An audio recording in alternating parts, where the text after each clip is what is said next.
On May 5th, 1796, Bonaparte led his victorious armies into Milan. He was greeted by the Milanese as a heroic liberator, the general who freed them from their Austrian rulers. "We come to break your chains," Bonaparte proclaimed. "Our only quarrel is with the tyrants who have enslaved you."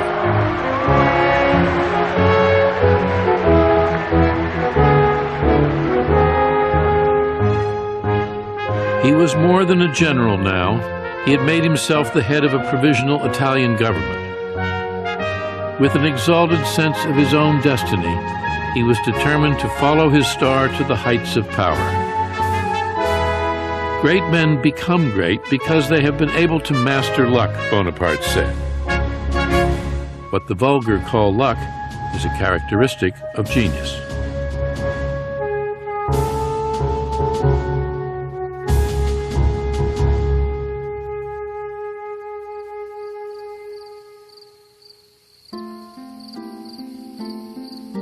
"I shall be frantic if I do not have a letter from you tonight," Bonaparte wrote Josephine.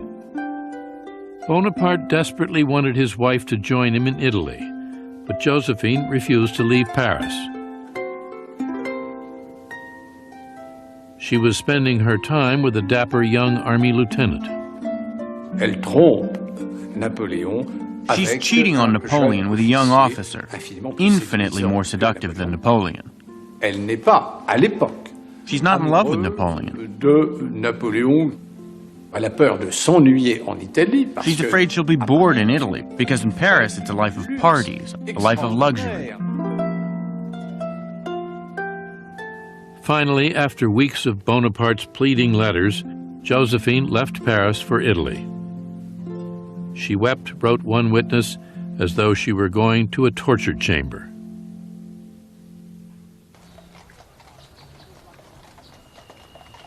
She arrived at Milan's Serbelloni Palace to find that her husband had filled it with flowers in her honor.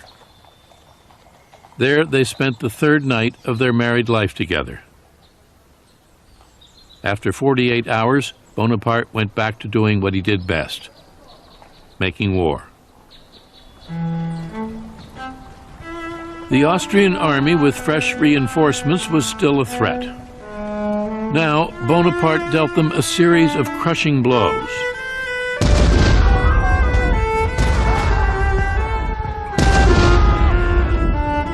Finishing them off in January 1797 in a three-day battle at Rivoli, 60 miles west of Venice. His victories in Italy began the legend of his invincibility, immortalized in a series of romantic paintings. Bonaparte was not only a warrior, he was also a shrewd propagandist. Bonaparte, dès ses premiers succès, From his first triumphs, Bonaparte understood that it's not enough to win victories. il utilise l'image. He uses images to make sure that his victories in Italy are widely publicized in France. Connu en France. He understood that art is also a means of propaganda. Il commande un tableau. He orders a painting after a victory. Il ordonne. He dictates the theme, Il ordonne the layout of the characters. des personnages. Il va même jusqu'à He imposer. even orders the dimensions of the frame.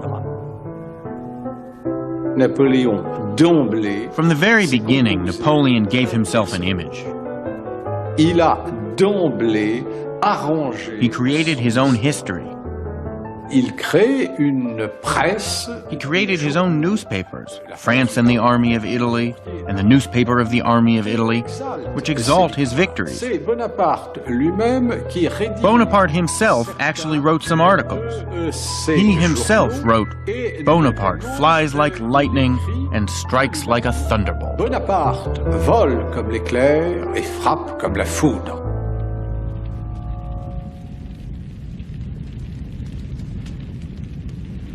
While Bonaparte's fame grew in France, he was wearing out his welcome in Italy. When he met armed resistance, he ordered towns sacked, villages burned, rebels shot. Many Italians now began doubting the general, who said he fought in the name of liberty, but was sending convoys of gold and silver back to his government in France, along with some of the great treasures of Italian art.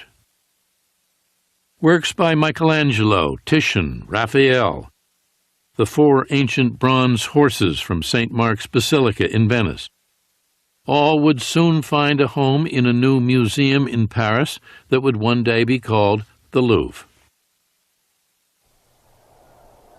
While he ruled in Italy, Bonaparte never stopped chasing Austrians. Just 2 months after his victory at Rivoli, he had driven them from northern Italy, crossed the Alps into Austria itself, and by April 7, 1797, was within 75 miles of Vienna. Stunned by the advancing French armies, the Austrian emperor sued for peace.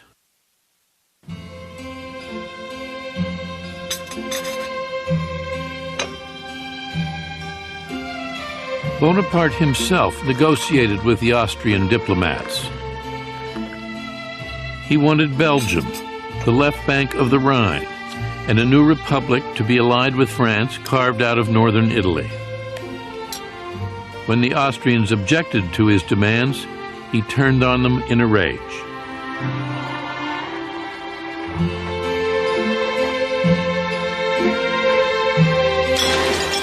He flung to the ground a treasured porcelain tea service.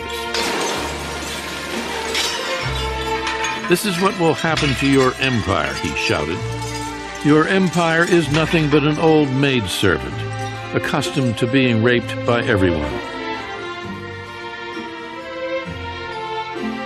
Bonaparte, the Austrian delegation reported to Vienna, had behaved like a madman. There are a lot of legends about this.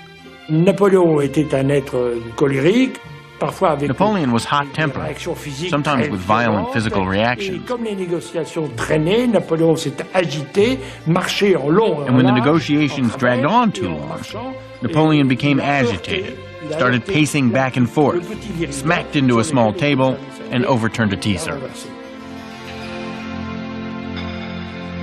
Whether by rage, insult, or shrewd diplomacy, Bonaparte got what he wanted, and he had dictated the terms of the treaty himself, without instructions from the government in Paris.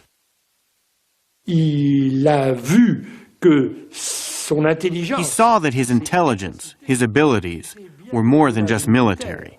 He had become not only a great general, but also possibly a future statesman, and everybody realizes it, not only in Italy, but in France.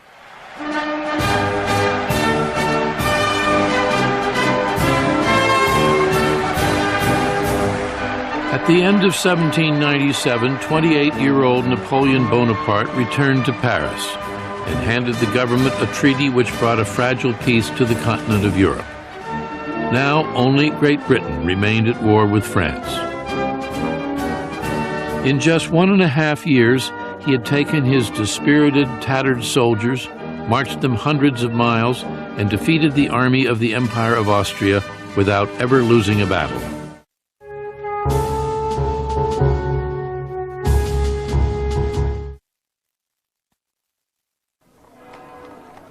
The French were hungry for a hero, someone who could put an end to the political chaos into which the revolution had descended. One government after another had come and gone. Now they lived under a new one, the Directory. The Directory was an unstable, fragile parliamentary government that commanded no confidence. All of France turned toward Bonaparte, wondering what he would do next. "What I have done up to now is nothing," he said privately. "I am only at the beginning of the course I must run. I can no longer obey. I have tasted command, and I cannot give it up." While Bonaparte waited for the right moment to seize power, he set his sights on new glories in the exotic East. He eluded a British fleet, and on July 1st, 1798, landed with 35,000 soldiers in Egypt. France was still at war with Great Britain, and Bonaparte hoped to disrupt British trade routes to India.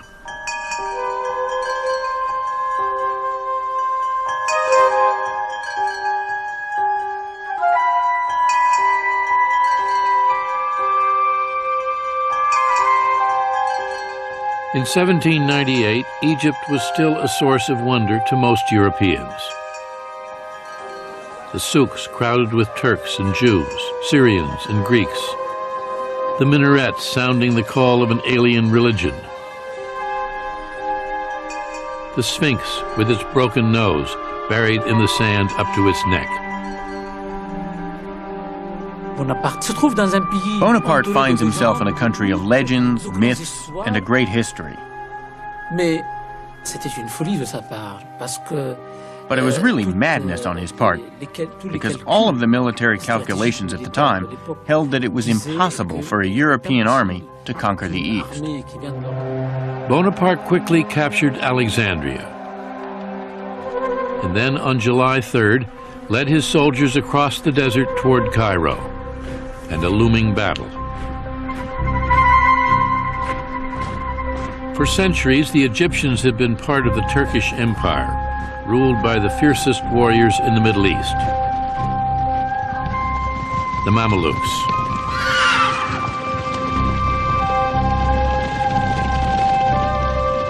Remarkable for their courage, pride, and cruelty, the Mamelukes waited fearlessly for the French armies. One Mameluke prince called them donkey boys. The Mamelukes charged a cannon with their sabers and their horses, with arms from the Middle Ages. It was a meeting between the Europe of the future and the Egypt of the past. Napoleon just organized his army into 5 gigantic squares. These are men kneeling and standing and firing, so you've got a continual rolling fire. The Mamelukes rode around the squares and were shot at by that square and by this square.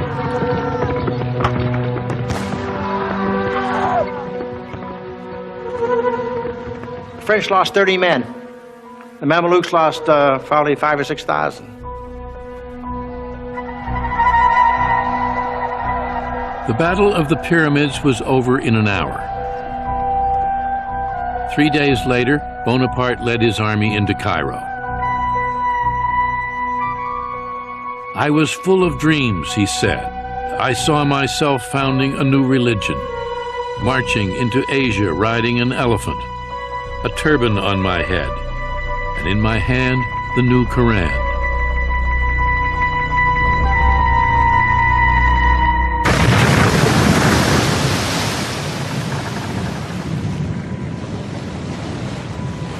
But Bonaparte's dreams of empire were quickly shattered. The British Admiral Horatio Nelson caught the French fleet anchored off the Egyptian coast and blew it to pieces. Bonaparte and 35,000 soldiers were trapped in Egypt.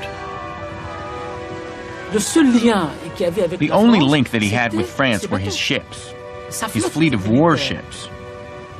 You can imagine what a disaster this was. He was forced to stay in Egypt and live with the Egyptians, to find his bread and water in Egypt, and even find ammunition for his weapons in Egypt, to live in Egypt.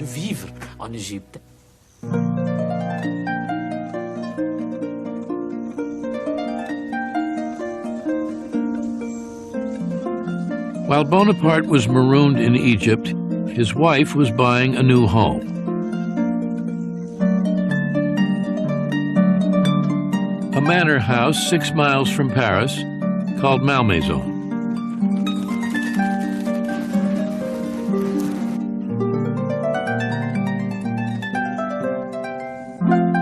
There, Josephine enjoyed over 300 acres of gardens, woods, and fields, and the companionship of her lover. When an aide dared to tell Bonaparte the truth, the general was crushed. "The veil is torn," he wrote his brother. "I am tired of grandeur. All my feelings have dried up. I no longer care about my glory. At 29, I have exhausted everything."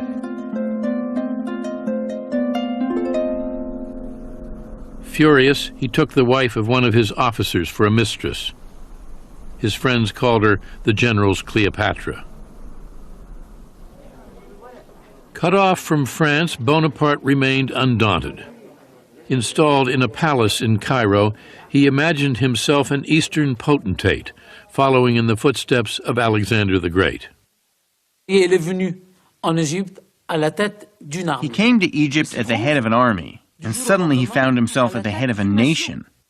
And it's not just any nation, it's Egypt.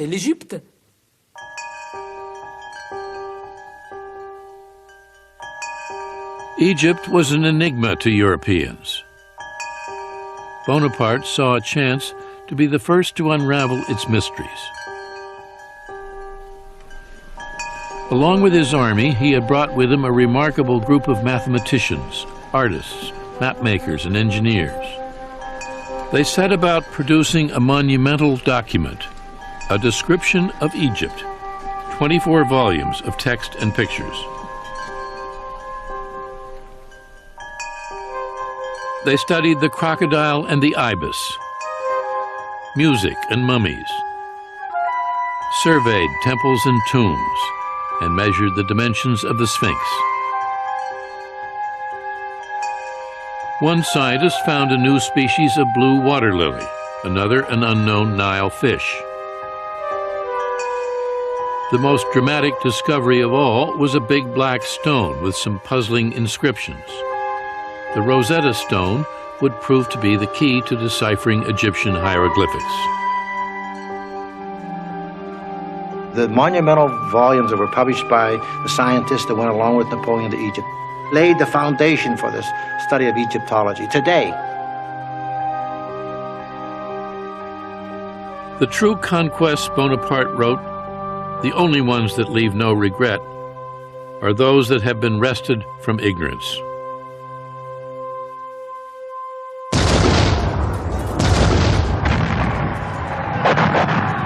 In February 1799, Bonaparte took 13,000 soldiers into Syria.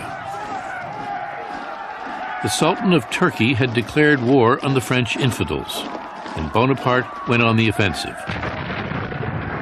After a quick victory at Jaffa, he assaulted Accra, where he was forced to lay siege to the well-fortified city. Attack after attack failed, claiming the lives of hundreds of French soldiers. Hundreds more were struck down by the bubonic plague.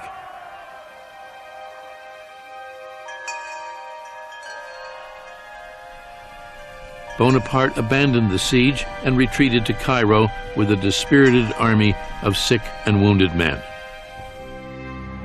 But Bonaparte refused to admit the extent of the disaster. "I am returning to Cairo with many prisoners and flags," he proclaimed. "I raised the ramparts of Accra. There is not a stone left standing."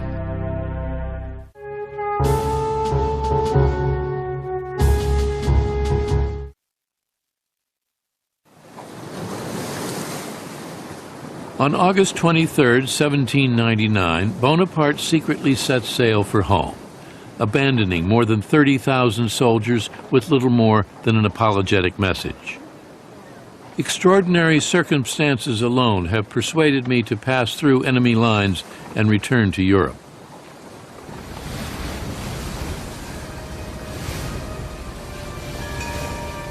France was once again at war with Austria, Britain, and Russia. Civil war continued to tear the country apart. The government in Paris was in disarray. Already there were rumors of an impending coup. Bonaparte dreamed of rescuing France, but feared he had not moved fast enough. "All great events hang by a hair," he told an aide. "I believe in luck, but the wise man neglects nothing which helps his destiny.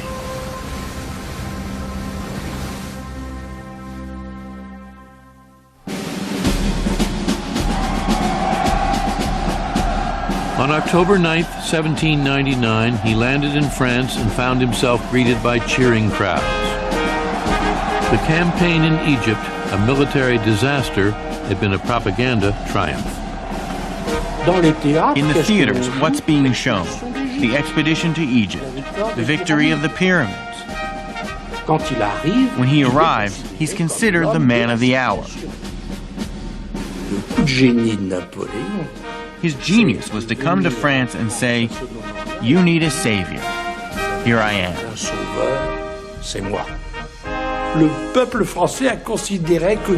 The French people believed that Napoleon was destined to do great things.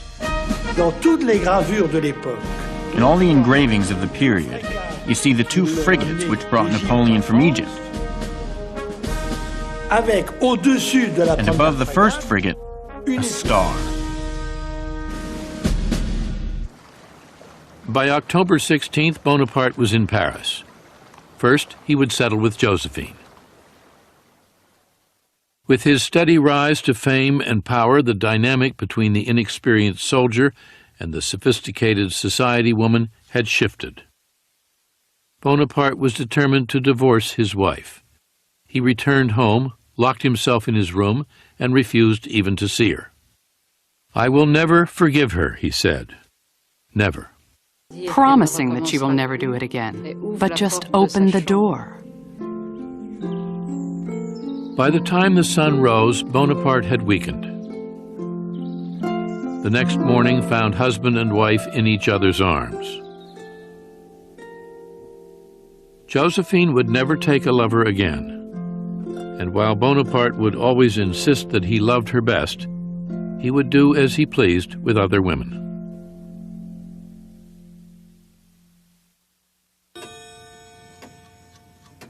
Back in France, less than a week, Bonaparte saw that the time had come to act. Solemnly deliberating in the Luxembourg Palace, the Directory was about to be swept aside. The debt from 8 long years of war was mounting, draft evasion rampant. Bandits roamed the highways in the countryside. The government seemed powerless. Already there were schemes to overthrow it. As the crisis ripened, Bonaparte determined to find a way to seize power for himself. His moment, he knew, had arrived. He allied himself with one of the plotters, a member of the Directory, Emmanuel Sieyès, who needed the support of the popular young general. This coup that Sieyès plans is a parliamentary coup, a political coup.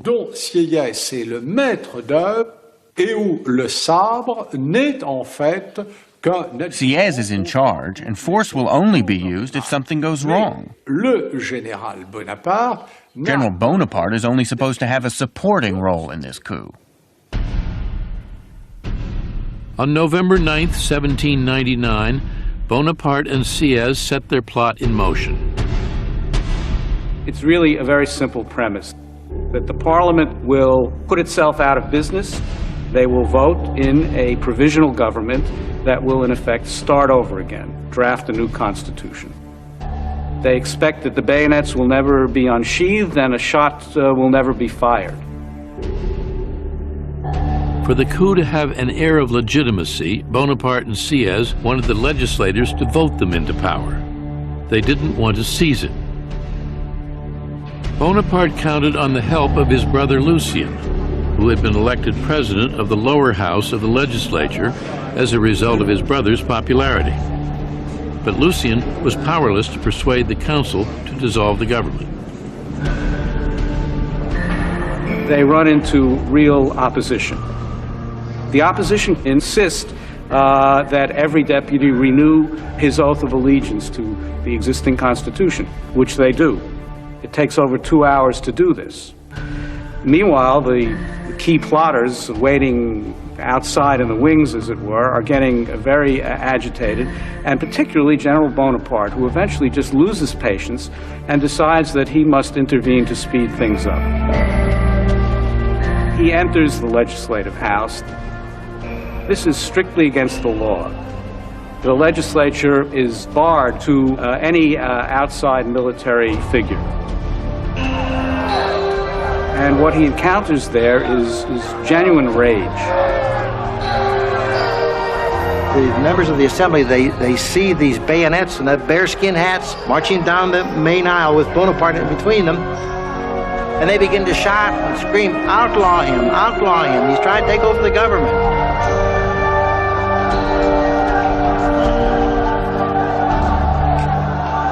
And his brother, Lucien, said, wait a minute, my brother's not trying to take over the government, calm down.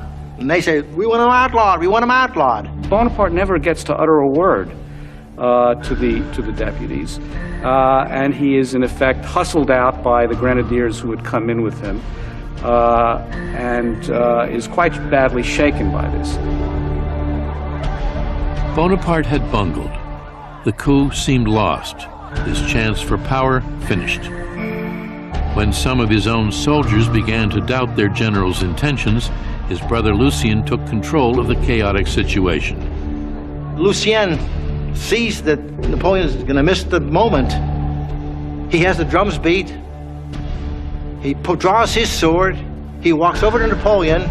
He presses the point of the sword, Napoleon's chest, and he said, believe me, soldiers of France, if Napoleon aspired to take over the government, to be dictator, I'd run him through.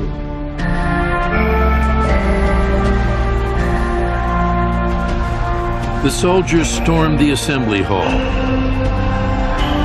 The cowed legislators fled, some jumping unceremoniously out the windows.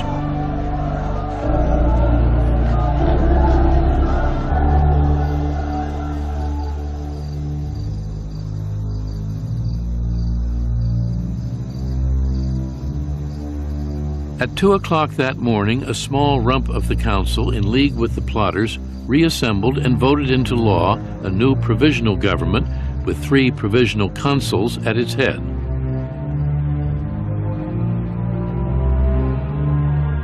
Bonaparte was one of them.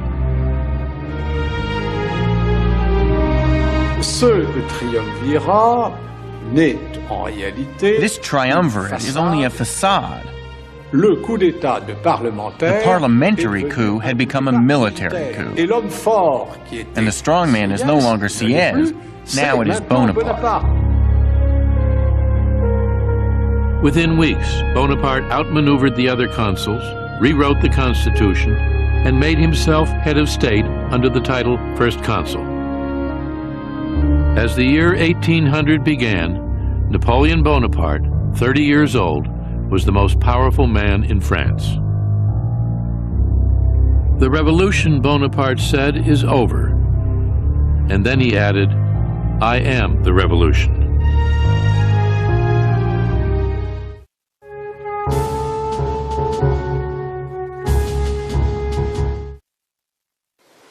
War had catapulted Bonaparte into power. Now, war would help him secure it. France was still fighting Great Britain and Austria. Bonaparte conceived a daring plan to catch the Austrians by surprise. In the spring of 1800, he took his soldiers over the Alps. 40,000 men, field artillery, trekking across treacherous layers of snow and ice through the great St. Bernard Pass. Not since the Carthaginian general Hannibal had an army attempted such an outlandish offensive. It's 10,500 feet high. They dragged their guns in pine trees, they hauled it out like canoes, and they took off across the mountains.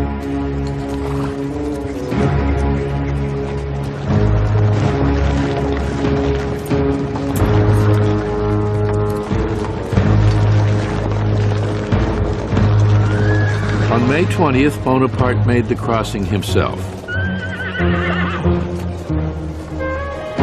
Jacques-Louis David memorialized the adventure in his heroic portrait of Napoleon mounted on a gleaming stallion. In fact, Bonaparte crossed the Alps riding a sure-footed mule.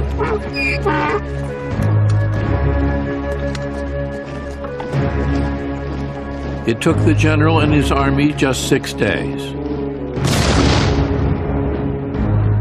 On the morning of June 14th, he faced the Austrians at Marengo, 45 miles from Milan.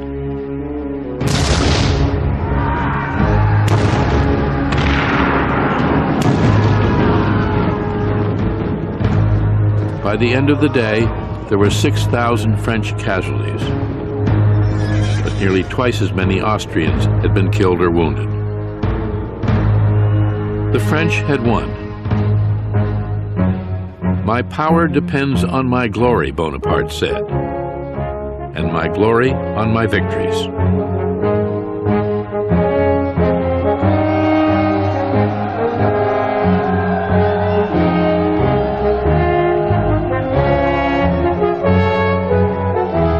Early the next year, the Emperor of Austria ordered a halt to the fighting and signed a treaty with France. Great Britain followed the year after. For the first time in 10 years, all of Europe was at peace. Bonaparte had been in power just 6 months, and the people of France had seen other political regimes which had lasted only a year. They said, well, Bonaparte might not last either. After Marengo, things changed. Ordinary people, as well as people in the ruling class, now thought Bonaparte would last. Now Bonaparte moved to consolidate his rule. At his urging, the French Constitution was again amended, and at 33, Bonaparte became first consul for life, with near dictatorial powers. A king in all but name. The more power that Bonaparte gets, the more he wants. And it escalates step by step. Never too much at once, always step by step, gradually, and always with Napoleon looking back and saying, remember, I am going to protect the gains of the revolution. They're safe with me. As the 19th century began, Bonaparte set out to prove that he could govern as well as he could fight. A newborn government, he told his secretary, must dazzle and astonish.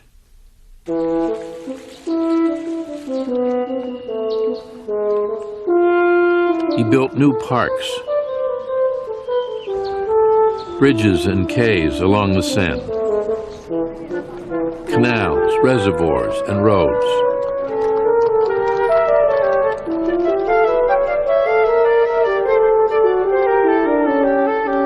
He would make Paris, he said, the loveliest city that ever was or ever could be, and France the greatest country on earth.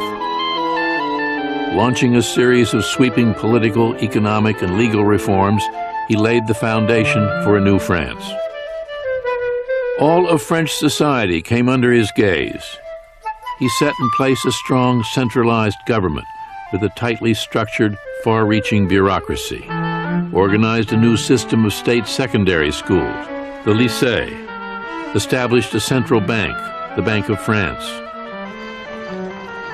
Slowly, the economy revived, and with it, prosperity.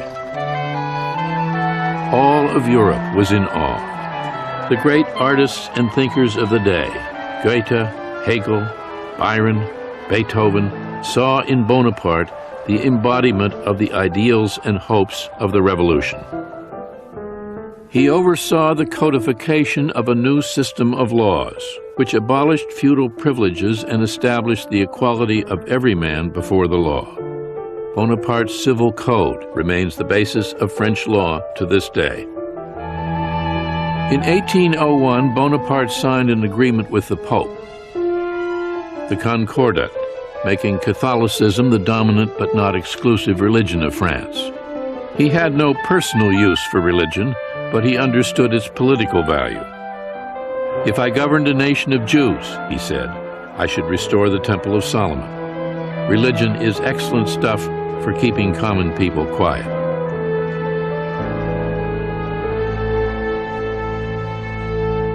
Bonaparte ruled with the carrot and the stick. To reward men of accomplishment, he created a special mark of esteem, the Legion of Honor. My motto has always been, he said, a career open to all talents, without distinctions of birth. He believed in equality. A man should have the chance to rise on the basis of his ability, just as he had done. But he had no patience with those who demanded liberty. He ruled with an iron hand, crushing anyone who dared speak out against him, making a sham of parliament and free elections. I had been nourished by reflecting on liberty, Bonaparte said, but I thrust it aside when it obstructed my path.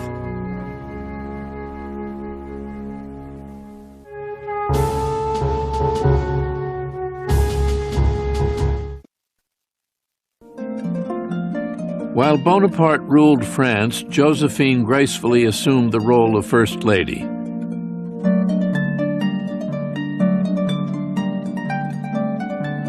But she preferred the quiet seclusion of Malmaison to France's magnificent palaces.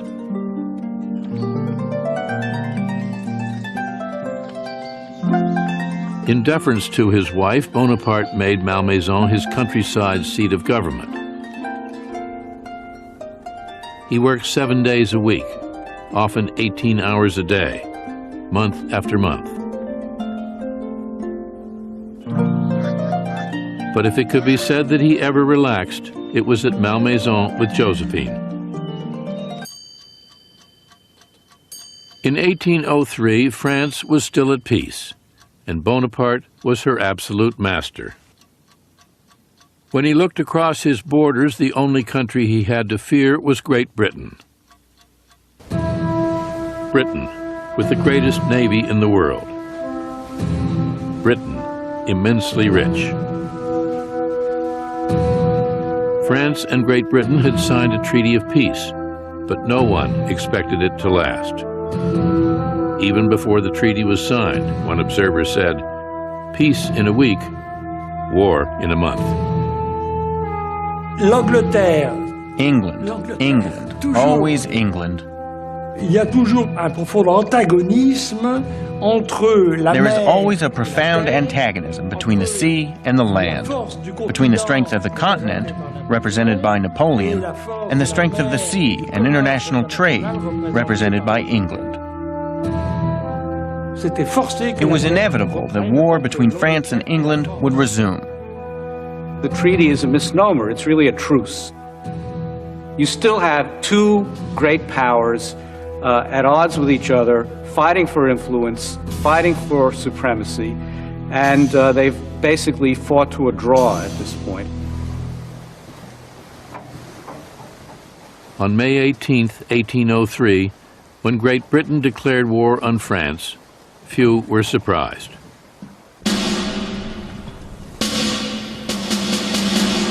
The two armies peered at each other across the English Channel, neither willing to risk battle. France held at bay by the British Navy, Britain afraid to send soldiers to fight on the continent. But as Bonaparte waited and readied his troops, his confidence in himself and his star remained unshaken. His victories had already made France larger than it had ever been. He was the most feared man in Europe, and his authority at home remained unchallenged. 34 years old, he was as powerful as any of the Bourbon kings who had come before him. All he lacked was a crown. Now he decided he wanted one. He wished to be a king. His idea is that given what France has achieved in the world, it ought to be considered as a kind of empire, with Napoleon Bonaparte as the emperor. This would put him on an equal footing with the monarchs of Europe. He would no longer be an upstart, he would be one of the club. On December 2nd, 1804, the imperial procession made its way through Paris. A Senate proclamation and a vote of the people, both carefully arranged by Bonaparte himself, had given him what he wanted. He was about to become an emperor. As soon as a man becomes a king, he is set apart from all other men, Bonaparte said. I always felt that Alexander the Great's idea of pretending to be descended from a god was inspired by a sure instinct for real politics. In spite of the cold, 500,000 cheering spectators lined the streets.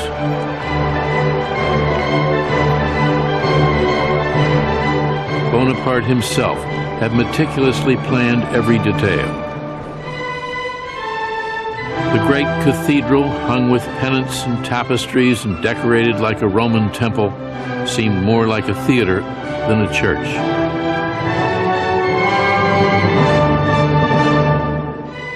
But Bonaparte wanted his elevation to glow with the aura of religion. The Pope had been brought from Italy to sanctify the occasion. Il a le coup de génie de faire venir à Notre-Dame. He has the genius of making the Pope come to Paris, which gives everything a sacred air. C'est Dieu qui indique que désormais It is God who confirms that the changes that took place during the Revolution are forever established.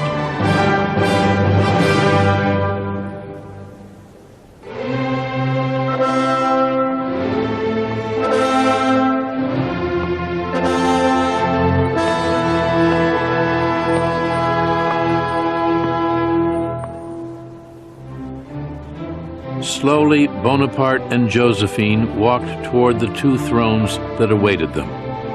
His mantle, adorned with gold and precious jewels and weighing 80 pounds, was supported by his brothers. He looked, one spectator said, like a Caesar on a Roman coin. A little more than 10 years before, the French had beheaded a king. Now, they were crowning an emperor. Born upon the great tide of the French Revolution and the wars that followed in its wake, Bonaparte had turned his genius as a general and a statesman to the domination of France. Soon, he would turn toward the conquest of Europe. Already, he was planning an invasion of Great Britain to make him master of the island nation that dared defy him.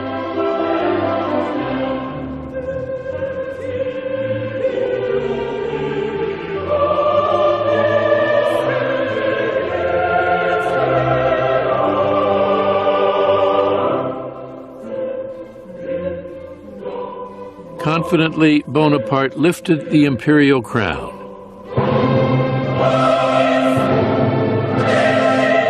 And brought it to rest on his own head. Then he moved toward Josephine and crowned her his empress.